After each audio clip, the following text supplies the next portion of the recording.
PodMoth.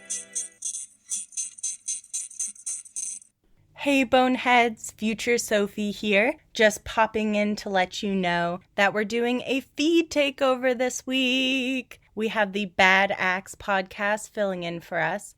We just needed a little bit of a mental health break this week, but we will be back next week with an extremely special episode, so make sure that you tune in next week for that. I hope you have a wonderful week. We love you so much and enjoy this guest episode of the Bad Axe podcast. Take it away, you guys. In January 2019, Michael and Danielle Redlick got into a fight that ended in murder. What really happened in the Redlick home that day? According to Danielle, Michael harmed himself, but the police say the evidence says otherwise. Family and friends, and even the couple's children, describe the Redlick home as a toxic place with two people who were constantly at each other's throats. You're listening to Bad Axe Podcast.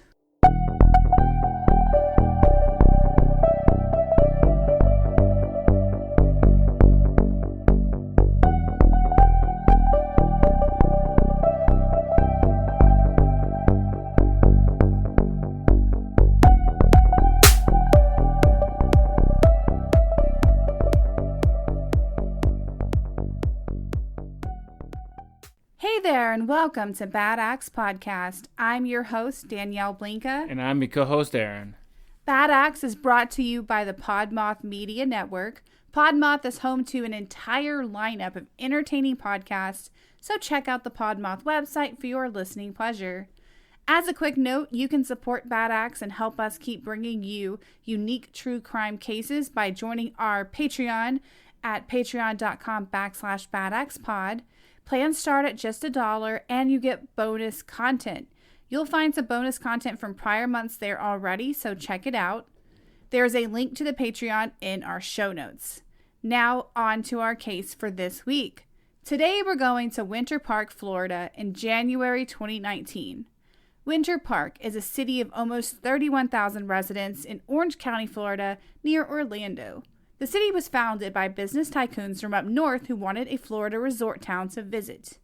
The city boasts a thriving arts and culture scene, but it also has a tense tale of two cities situation going on because part of the city is upscale and expensive, while the other half is a lower income area. The two parts are literally separated by train tracks, which is very 1950s in my opinion. I agree. There is also a racial element to this split, as the upscale area is predominantly white, while the low-income area is a historically black neighborhood. The town certainly has some charming streets and historic architecture, but it made me feel kind of creepy after reading that tiny little subsection about the train track dividing the city into two. Yeah, for real. Yes. Now, fun fact, we here at Bad Axe first learned about Winter Park when Robert and Annie on 90 Day Fiancé went looking for a luxury apartment there. And they decided not to get one because Robert's lease wasn't up yet. I remember that argument. That was funny. That was my extensive knowledge about Winter Park, Florida. We're basically experts. Yes, and that and people talking about it on the Reddit after Robert and Annie did not get an apartment there. Yes.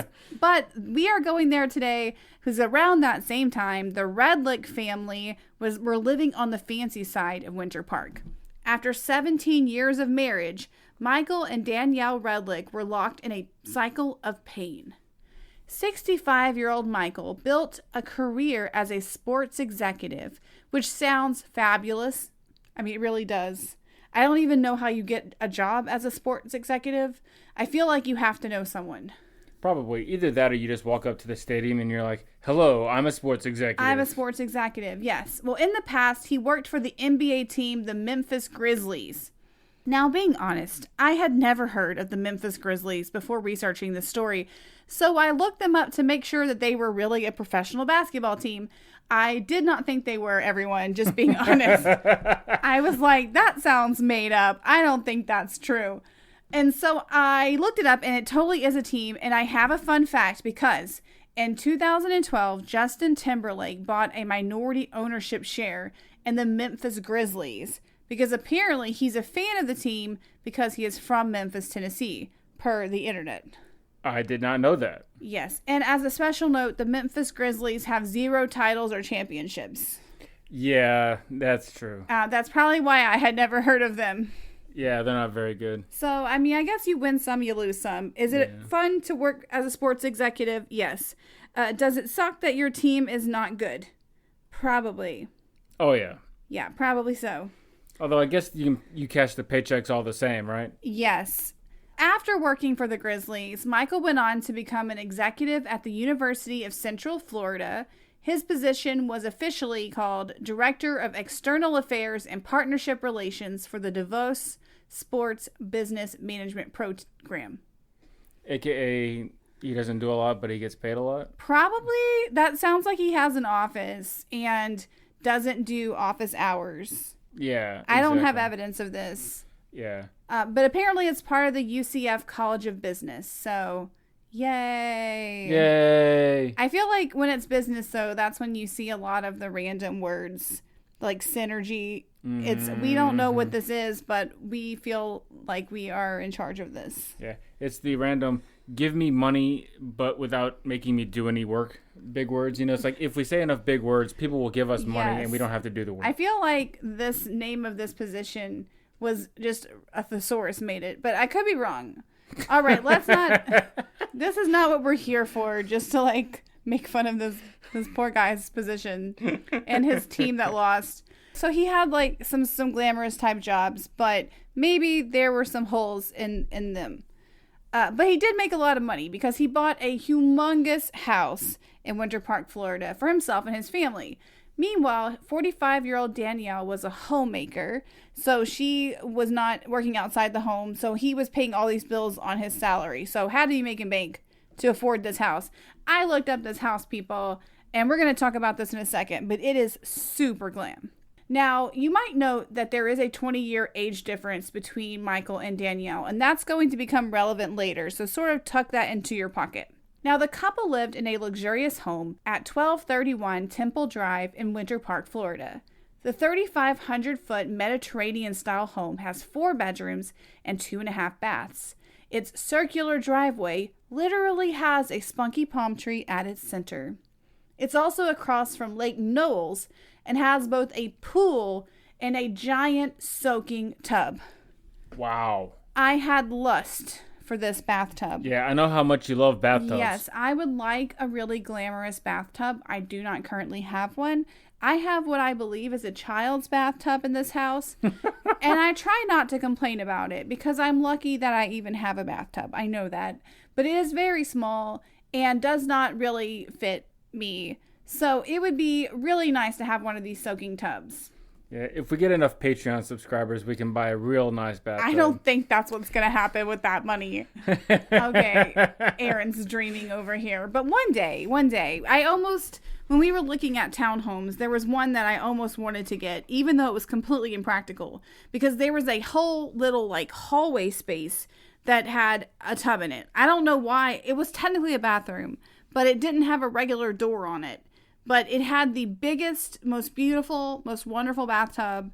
And I wanted to live in that house.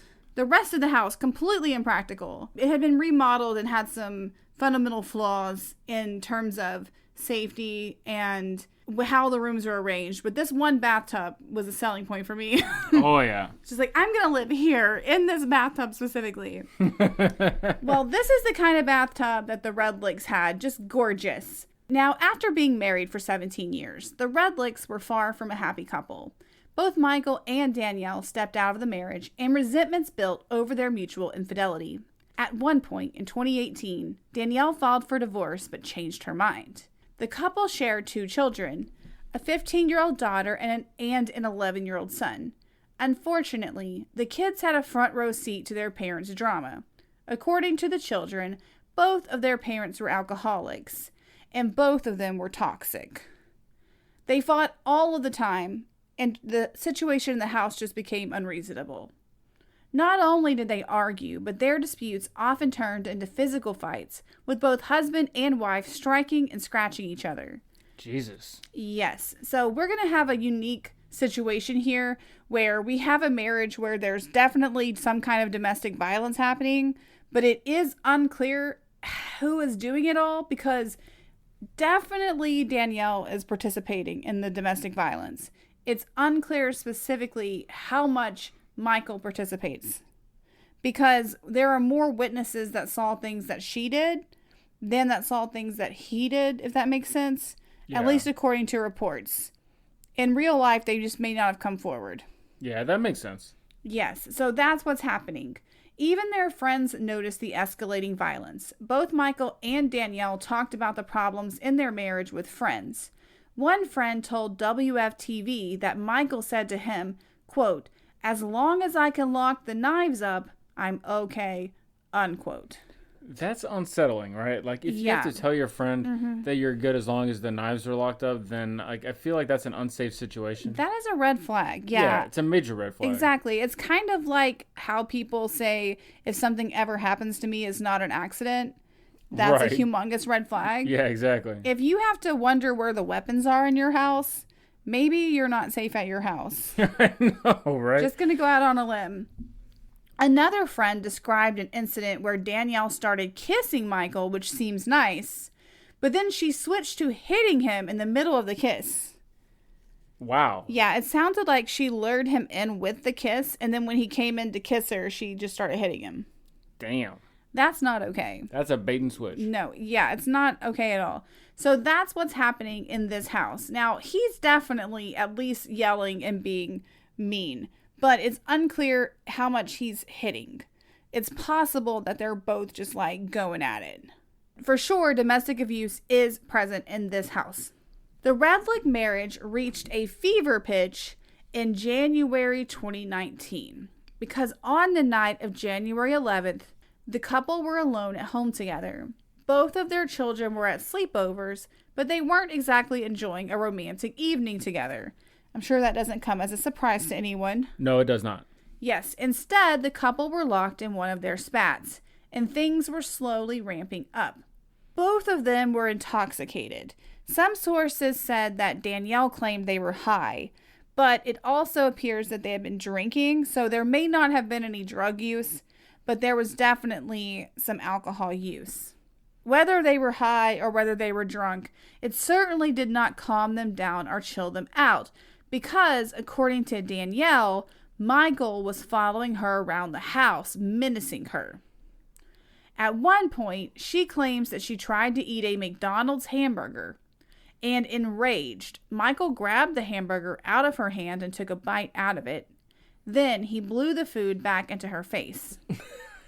How juvenile is that? Yeah, the thing that makes me think that this really happened, though, is just how stupid that would be to make up. Mm-hmm. But then, who does that? It's such a weird fight to have. Yeah, that's like what 12-year-old boys fight. Like if two 12-year-old boys are having a food fight, yes. That's what I could see that being. I know. It also just made me sad for some reason that it was like, that they went to McDonald's and got a hamburger that day. Like, they could... Like, they don't have any kids. They live in, like, a really affluent area. He has a really expensive job. Why not go get something more fancy? I don't know. Like, if you had your kids with you, I can understand going through the drive-thru. I can't eat McDonald's because I'm allergic to gluten. I would eat McDonald's, being honest with you all. Like, before I found out I was allergic to gluten, there was a lot of secret eating in the on the rides home from, like, rehearsals and stuff. When I would be alone in the car, there was a McDonald's on the way home from my show rehearsals, and I would get secret food to eat on the way home a lot before I found out I was allergic.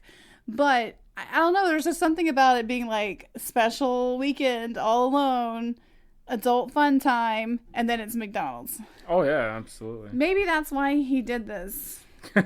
He was just mad because maybe he was like hoping to have steaks or something. And then, I don't know, that's all speculation, but I'm trying to figure out what kind of an adult person would do this. Yeah. It up. It's a weird choice. But this starts a whole fight between the two of them. And it's kind of hard to know which one of them may have been the aggressor, since they both seemed very aggressive. And now we only have one side of the story, so we'll never really know exactly what went down. But Danielle says that Michael was making her nervous and threatening her, but she wasn't in the mood to argue, which seems suspicious. Since it seems like they're always in the mood to argue. Yeah, and she kind of seems like she's like the queen of it. But in this one case, she, quote unquote, was not in the mood to argue. So to fix the problem and stop him from pursuing her, she grabbed a kitchen knife and she brandished it to Michael, hoping to scare him away from her. However, she claims that he immediately grabbed the knife away from her. And this is where things start to get messy. Because according to the police, Danielle never lost that knife to Michael. According to the police, she had complete control over the knife the entire time, and she killed Michael in a jealous fit of rage. That's what the police say happened. Okay, that makes sense. Yeah, she that just tracks. lost control. Yeah. And according to the medical examiner, based on the reports that I saw, she stabbed him in multiple places, including his face, and the fatal wound was to his shoulder, and an expert says that he likely bled out from that wound in about 6 minutes. After stabbing him, Danielle waited 11 hours before calling police at around 9:30 a.m. on the morning of January 12, 2019. According to authorities, she spent this time cleaning up the crime scene and checking her dating apps. What? Yeah, they have computer records that show that she did check her dating apps while Michael was on the floor dead. Okay, that's the weirdest shit. It's like, all right, kill husband, check dating apps, right? Yeah, and I think that the name of the app was something like Mindful Dating, which is just the people on that site are not trying to do this. Yeah, I would think not. Although I was expecting you to say Plenty of Murders. No, yes. Just yes, because... as we call Plenty of Fish over here. Yeah, that would be, exactly. that actually seems like a better fit for her, being honest. Yeah, I mean... I don't know what she's doing on that mindfulness one. She should just get a mindfulness app before the murder and calm down. Should have been what she did. I know, right? She could have gone and soaked in that bathtub. There was a lot of alternatives to this. Yeah. Anyway, so she does finally call police, and with Michael deceased on the floor, she finally calls 911 to get help. She told the dispatcher that there was, quote, a tragedy at my home, unquote.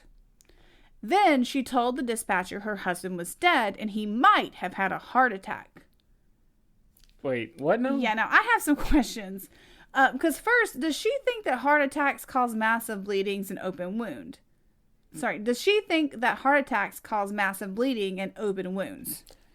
Maybe she does. I mean, maybe she's like, his heart was attacked with a knife, therefore it's a heart attack? Maybe. Like, how are you even going to sell that? Like, I'm just not...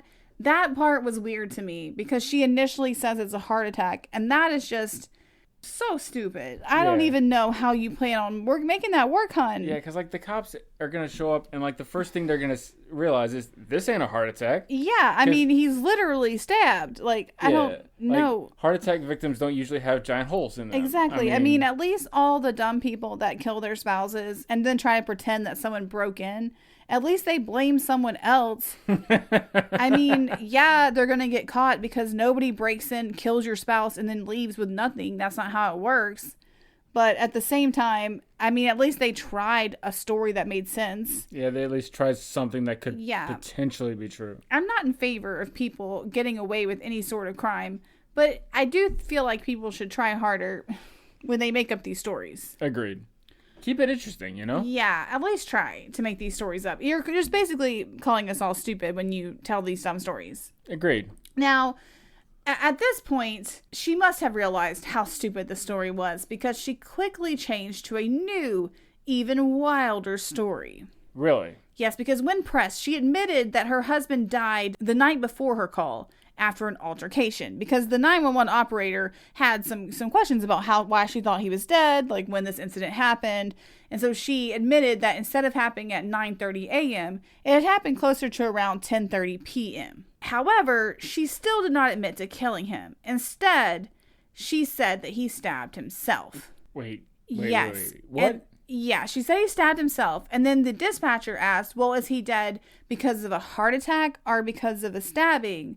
And she said, quote, probably the stabbing triggered it, I guess. I don't know. It's a shoulder wound, unquote. What? Yeah, that's what she said. So at this point, she's developing this new story about how he stabbed himself. Yeah, She needs to, like, think her story through before she starts telling it to people. Yes. Now, if you recall, she said that he took that knife from her and he started making stab movements towards himself instead of coming after her, right? So she goes and she's trying to hide in the bathroom. Now, at some point, she claims that he had found a text message on her phone from another man. And it's unclear if she says that he found this text message before or after the hamburger incident. That part was unclear to me. It kind of seems like she told two separate stories, one with the hamburger and one with the text message. Now, he becomes enraged and she claims that that's when she grabbed the knife and then Michael took the knife from her, started sort of stabbing it towards himself, not actually hurting himself yet. At that point, Danielle ran and locked herself into the bathroom because she was afraid. When she emerged from the bathroom sometime later, she claims that she saw a trail of blood leading to the living room. And on the living room floor, she found Michael dead. He'd stabbed himself with the knife he took from her. She says she tried to call the police, but she kept slipping in blood and couldn't get to her phone for 11 hours. What? Eventually, she did get to it to check that dating app. Yes. And also keep in mind that there's going to be signs of cleaning. So, according to the Orlando Sentinel, she said, quote, "We had an altercation and he stabbed himself and I ran and hid in the bathroom. And when I came out, I was trying to help him and saw he was lying in blood. And then I tried to help him and I couldn't," unquote. She's really good at storytelling. Yeah, really, really, really good. Yes. And then when people started pressing her on this, because obviously, at the very least, if he really stabbed himself, which no one believes. I mean, no one is going to believe that. It's ridiculous. But even if for some reason he did stab himself, a normal person would call 911 to get help. Yeah, you would. I mean, that's just what you do. You'd want to help that person. So when they kept asking her why she didn't help, and like being honest, you weren't slipping in blood for 11 hours. No one believes that either. She said, this is her reason she didn't call for help. Quote, "I'm on probation and I was afraid and I didn't think anyone would believe me. And I was just trying to get him to wake up," unquote. So essentially she stabbed him and then was hoping to, I guess, revive him maybe. I also a little bit think she was trying to clean up the body. That's what I think is true. And then she gave up. I feel like some of these people that get caught at some time later after the murder is that they realize that they are in over their head and they can't get rid of the body. And that's why they either call for help or just do something really stupid to indicate, yes, there's a body in here. Yo. Because, I mean, it would be a hard thing. I mean, that's not the only reason you shouldn't murder. You just shouldn't murder because it's wrong, but it's also going to be really hard for you to get rid of that body. Absolutely. Yes. Now, for those of you who are having your ears catch on the fact that she said she was on probation, you're probably wondering, wait, what? Yeah. Girlfriend's on probation already. What the hell? Well, apparently she was on probation on a charge of resisting arrest without violence, which she received after a night out drinking with friends. Now, it doesn't exactly say why she was being arrested, but some reports indicate that she hit a friend while drunk. And that makes sense because she was prohibited from drinking as part of this probation. But, fun fact, it says that she was on probation for resisting arrest without violence, but she allegedly also slapped the cop too. So wouldn't that be with violence? You would think so, yeah. Yeah, so based on what people were saying in the reports, it sounds like she hit her friend while she was drunk.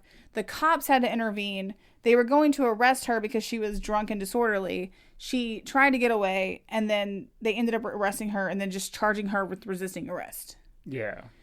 Which normally, I actually think resisting arrest by itself is just gross because it seems like it normally applies to people who were not doing anything wrong and then the cop escalated a situation and then had to have a charge.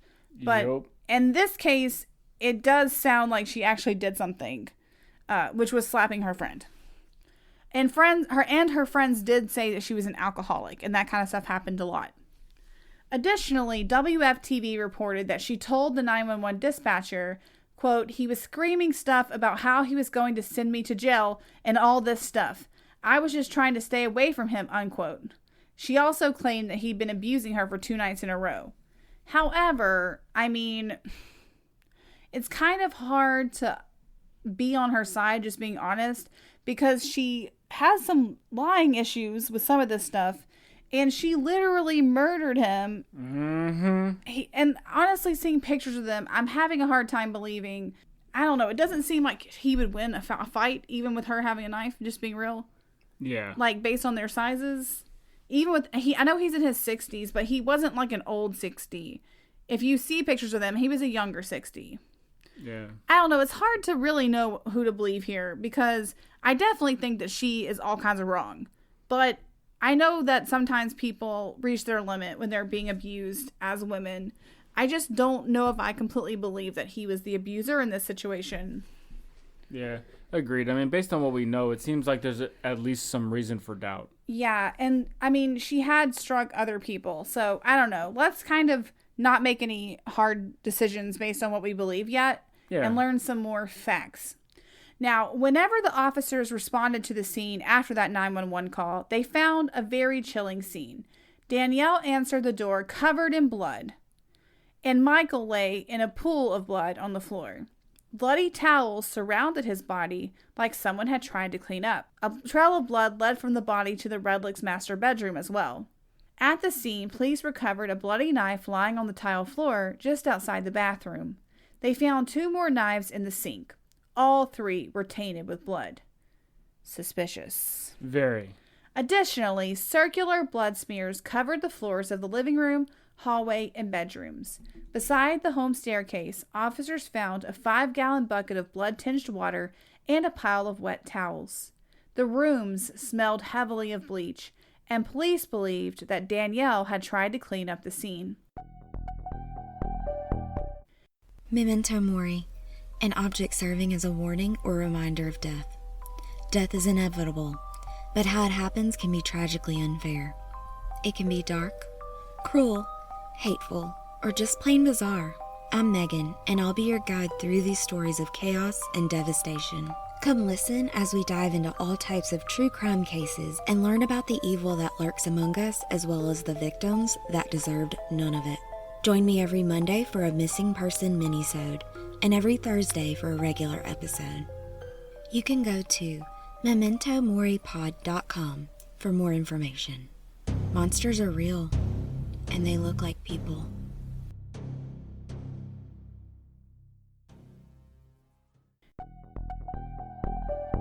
Pictures of Danielle taken at the crime scene that night show a smear of blood on her neck. During the post-mortem exam, the medical examiner found wounds on Michael's body that were too severe to be self-inflicted. So, if anyone's wondering, maybe he did kill himself by stabbing himself. The medical examiner ruled that out. And some of these knife wounds, if you recall, were to Michael's face, which experts said that he could not have done to himself. Yeah, for real. Additionally, Michael had defensive wounds, and based on these findings, the medical examiner ruled Michael's death a homicide. However, it appears that Michael wasn't the only one injured, because a firefighter named Rodney Childers was one of the first responders at the scene. He says that Danielle described mutual combat that occurred before Michael's murder. She claimed that Michael assaulted her, striking her and holding her down. While she was down, he allegedly tried to smother her. At the time of this incident, she had cuts on her wrists and a bruise on her elbow, which she said were injuries from a fight. However, the slits on her wrists were actually a suicide attempt, as she delayed calling the police. That was also one of the things she did. So she tried to clean up the scene, she checked her dating apps, and then she tried to kill herself. Yeah. It's a weird progression of events. During this time, they know that she tried to kill herself, because she Googled, how long does it take to bleed to death after slitting your wrists, while she was waiting to call 911. Wow, that's kind of sad. It is sad. It's confusing as well, but it is very sad. According to her defense counsel, though, they claim that the suicide attempt was show of remorse, but I really think it was more of like a I'm backed into a corner response. Yeah, it feels more selfish than regret. Exactly, because I mean, she tried to clean up the scene first. That's not remorse. That's I need to hide this. Exactly, yeah. Yeah, or minimize it at the very least. And then she was checking dating apps, and I just wonder if maybe she was thinking, I don't think I'm gonna get any better dudes. I'm just gonna cut my wrist. I feel like maybe she has some problems. Like, I'm not trying to say that all women are like this. I just get this impression from her that she doesn't seem to be the best at decisions. She definitely is not the best at decisions. Mm-hmm. I mean, I don't know what she was doing on the dating app. I can't figure that part out. Yeah. But like, that's the most perplexing and also hilarious part of this case for me. The dating app? Yeah, because it is ridiculous to murder your husband and get on the dating app. That is absolutely ridiculous. It is, because like I'm just trying to figure out what ran through her head that was like, this is a good idea. I should do this. I know. I really do think like I personally would, first of all, never kill somebody. But second of all, I've been in a situation where I've gotten out of an unhealthy relationship and then gone on a dating app and then been like, I need to get back with that unhealthy person that I'm dating because there's not a lot of fish in the sea, as it turns out. Yeah. And I'm alarmed. Now, it's after a while, this is when I was in an unhealthy mental health space. Being alone is actually a great thing. If it's better than being with someone who's a poopy, like being real. I really learned eventually to be happy by myself. And I had some happy alone time before I got back into a serious relationship. But I do think that it's normal for most people to go through an unhealthy point. Maybe not normal, but I think it's fairly commonly normal for people, especially when they're young, to have trouble like accepting that being single can be a wonderful thing and can be very fulfilling and you don't need a partner. And I think especially if you've always had a partner, it's harder to have that mentality. So it just makes me wonder if that's what happened. Like she was in an unhealthy marriage, regardless of who all's abusing whom. She's definitely part of an unhealthy marriage because she is abusing and eventually murdering her husband in a domestic violence incident. And so it's hard to not think that for me. I really think that she went on these dating apps that she already had them on her phone. So it's not like she downloaded them. So she was already cheating on him on these dating apps. But I just have to wonder if she thought like, I'm going to start over with somebody else and then started to think, you know what, maybe not. Yeah. Like, I'm just imagining that conversation, you know, where, like, you send somebody a message and they're like, hey, how are you doing? What are you up to? Be like, I just killed my husband. Do you want to run away together? Yeah, exactly. Like, I'm cleaning up my husband's murder, but it's really hard. Do you want to just, like, head out? Yeah. Do you want to come over and help me clean up my husband's dead body? Yes, I have, how much can you lift? Just as a general question. Yeah, be like, your mirror selfie makes me think you're real strong. Can you lift a body? Yeah, that kind of crazy shit. I don't think she asked anyone that because I feel like they would have called 911 or maybe thought it was a joke. I don't know. But regardless, that's what girlfriend's doing. And then she decides to try to kill herself. Now, because of the attempted suicide, first responders took Danielle to the hospital for treatment. And authorities also had her blood alcohol level tested on that morning as well. And of course, she'd been drinking. She was very intoxicated at that time. Meanwhile, police began investigating Michael's death. During their investigation, police found a very suspicious entry in Danielle's journal. It read, quote, "He was pursuing another woman. I knew something was up. Found emails, texts, and calls, and he even sent pictures from son's party to her, exclamation point, unquote." I totally understand her being upset, but I feel like it's a little rich being upset that your husband is talking to another lady when you have multiple dating apps on your phone. Oh, yeah. That's the same. Y'all need to both stop or just break up. Yeah, I think in their case, just break up, yeah. y'all. Like, this is not working out for anybody. Now, authorities doubted her story that Michael killed himself by stabbing himself because it's ridiculous. And of course, the evidence also backed up their side of events. They went to the hospital to question Danielle, but she refused to talk to them. And instead, she asked for a lawyer, which is actually really smart. It's this first smart thing she's done is lawyer up immediately. Because, I mean, first of all, she freaking did it. I mean, I guess I should root for her to just confess and say everything because I do want her to go to jail for this if she is guilty, which I suspect that she is based on obvious reasons. Yeah. But at the same time, like, that is, I guess she must have sobered up sometime between the car ride to the hospital and when the police pulled up to interview her. But, and this is super shady, so prepare for some shadiness. The police decided they were not going to give up on this interview. And you know how we've all watched countless crime shows where the police do the wrong shit? I think we're kind of used to it now, especially on the ones where the people make false confessions, where they, like, instead of taking someone to the police station, they take them to, like, some dude's barn for the interrogation. Yeah, that one was a fucked up episode. Yeah, I don't know if I remember if it was a barn, but they took one of their murder suspects to somebody's house. Yep. And then they were like, oh, it's for his comfort. And he was scared shitless for obvious reasons. Yeah, he keeps asking for a lawyer. And they're like, oh, yeah, the lawyer's coming. Yeah. And then there was like one where he asked for a lawyer and they just kept pretending not to hear him and stuff like that. That's very wrong and should not ever happen. And honestly, should just nullify anything that you say at that point. Because as much as we should definitely put guilty people in jail, it's so easy to get people who are not guilty to confess to stuff if you're doing these shady things. Yep. Now, I don't think that she is innocent, but at the same time, they need to respect the law and get her freaking lawyer. But instead, they allegedly decided to break the rules. Because according to Danielle's attorney, and there's evidence to back this up, the police called the Florida Department of Children and Families to report child abuse and neglect of the Redlick's children, even though the kids actually weren't home at the time of the murder. Because remember, they were both at sleepovers. But the police reported this to the Child Welfare Services anyway, because they would have to do an investigation, which allows them to talk to Danielle. See how that works without a lawyer. Oh, that's shady as fuck. Yes. So the investigator went to the hospital and told Danielle she was being investigated for child abuse and needed to complete an interview.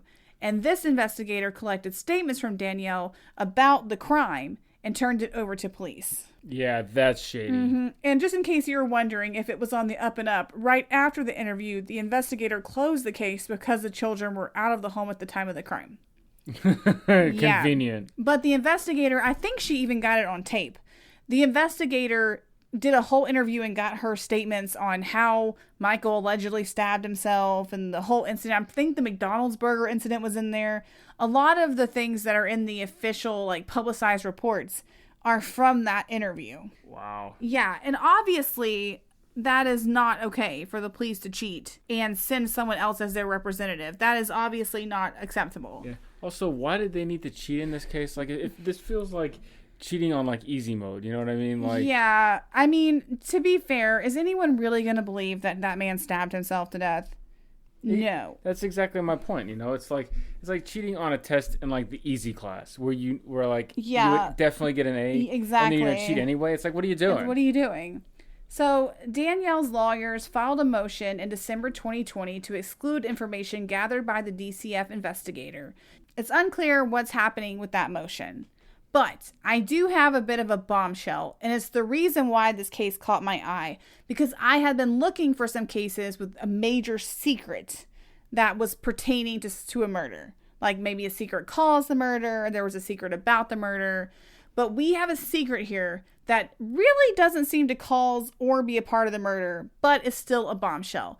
Because after the murder, a family friend revealed a shocking secret that would splash across the headlines. Because Michael and Danielle Redlick weren't just family because they were married. Oh, no. Prior to their marriage, Michael was Danielle's stepfather. Oh. As he'd been married to her mother, Kathy. Dude. Yes. However, friends say that the marriage between Kathy and Michael was partially out of convenience because Michael and Kathy were dating in the late 90s as she battled cancer. And since she had had bad insurance, Michael married Kathy so she could afford her cancer treatment. And so he could bone her daughter, I guess. I don't think that was part of it yet.